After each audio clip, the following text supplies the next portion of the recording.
Earlier this week, there was a whole lot of conversation on X about the direction of the church and the impact it's having on the youth currently. Now, the whole conversation was actually started on X and ended up on a various social media platform, whereby even very well-known Ghanaian influencers like Amma Berland and a couple of people, even Koji Sheldon and the likes, have all added their scent to all this. But still, people are still adding their values and people are actually adding their experiences to the whole situation. And then it's actually a very, very important discussion that I feel like every society should pay attention to, because the church's role can never be dismissed. Now, this is a society, this is a system, okay? This is a part of society, an institution that have held the society for decades. Okay, so why are there questions? Why are the youth asking pressing questions? And where can we actually look at to actually make sure that these questions or these problems are properly solved? Now, this issue is a bit dicey. Okay, whenever you have to talk about the issue related to religion, church, it's a bit dicey. And then if you've been in a system like the one that we find ourselves in Ghana, people are very much attached to their church and their religion. Most of us have a certain level of passion and then zeal towards our churches, and it's rightly so, because I mean this is what holds them. This is faith. Okay, so whenever you feel like your faith is questioned, sometimes it might lead to you thinking that people that are criticizing or sort of asking the questions are against you or against us, because I'm also a Christian.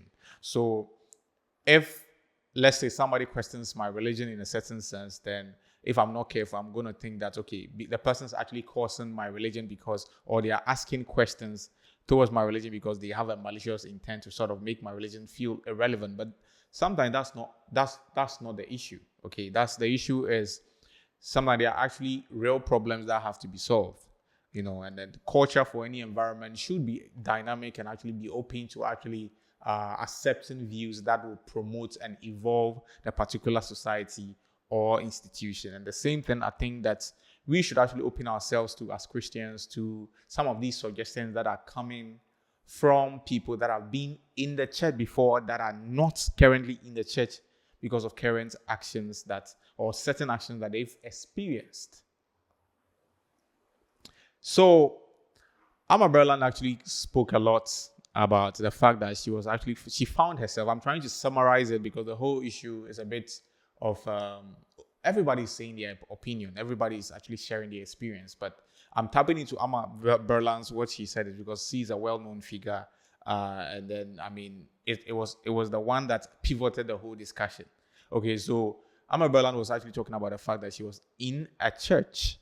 And then later on, she realized that the actions and the way they were doing things in the church with regards to miracles and sometimes the way they take money from the youth and certain things that she saw that she deemed as terrible, but she couldn't actually disclose it because she felt like it wasn't appropriate to actually put it out there. Maybe because maybe you wound people's conscience about the church, or maybe the man of God, she couldn't put it out there. Now, after this whole conversations, there's a lot of people that have shared their experience. Somebody actually spoke about the fact that she was also in a certain society or a certain church, a certain institution like that.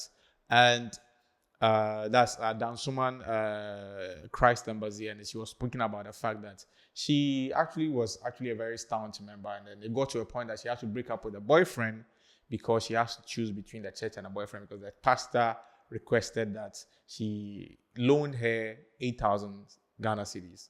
And that 8,000 Ghana cedis was supposed to be taken from the boyfriend because the pastor knew that the boyfriend was well-to-do. So from what she said, the pastor actually told her to go and take the money from the boyfriend. And then the boyfriend obviously felt like, okay, look,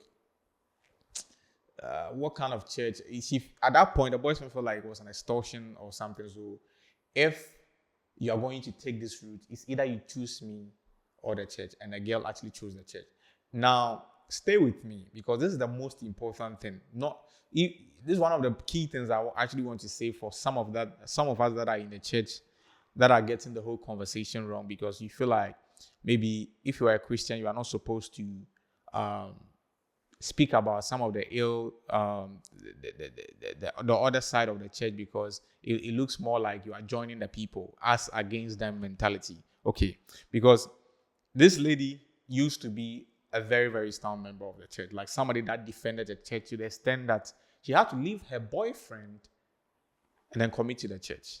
But eventually, she left the church because there were things that were being done that later she realized that it's best for her to actually leave the institution. And this is not the only story that I've heard about people that were staunch members of churches and later on they came to the realization that there are certain things going on in the church that if they don't actually focus on themselves, they will not account for their life in the best way. Okay, so the issue is, even some people that are defending these things that we see in the church, these actions that we see in some of the churches, might also end up, okay, in the future leaving the church because maybe there was something that was done that perhaps they maybe wounded their conscience in a certain way or made them lose their faith in God.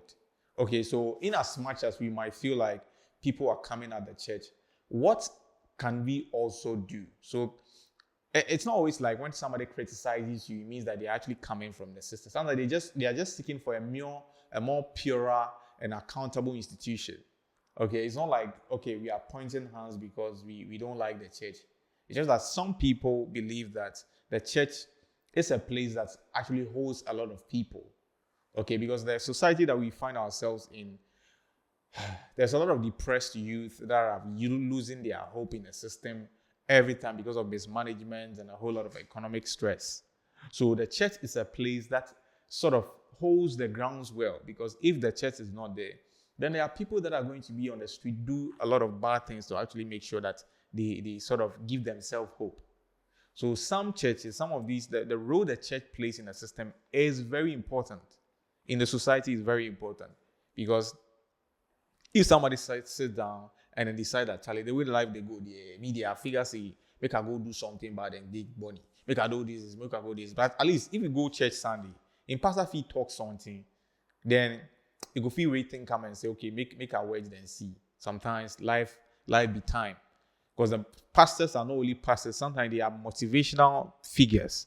They are influencers. They wield massive influence to actually change the mindset of, the youth. Because somebody might decide to do something horrendous, and then they will meet pastors, they will speak to them in a way that they will feel, okay, Charlie, this thing there, then they won't do. But if you're a man of God, I believe that in a way you are a spokesperson to the Most High. So because of what this man of God have said, me, I'm not going to do it. They happen all the time. So it's an institution that we can't afford to lose the trust that the youth have in the church, because outside of the church, we play a very important role in the system. Not only the church per se, but other religions as well, because they also speak about the fact that you have to be morally upright and at least have an ethical lifestyle. So if people are holding the same environment or institution to certain standard or ethical standard, I feel it's not always like they are coming for the church. And I don't think that it's on a premises of we expect the church to be a place filled with angels or saints. We understand that there are dualistic nature in terms of when you are relating with humans, and any human institution that you go, there's the good side and the bad side. Okay, but the church is a place that is actually supposed to refine people.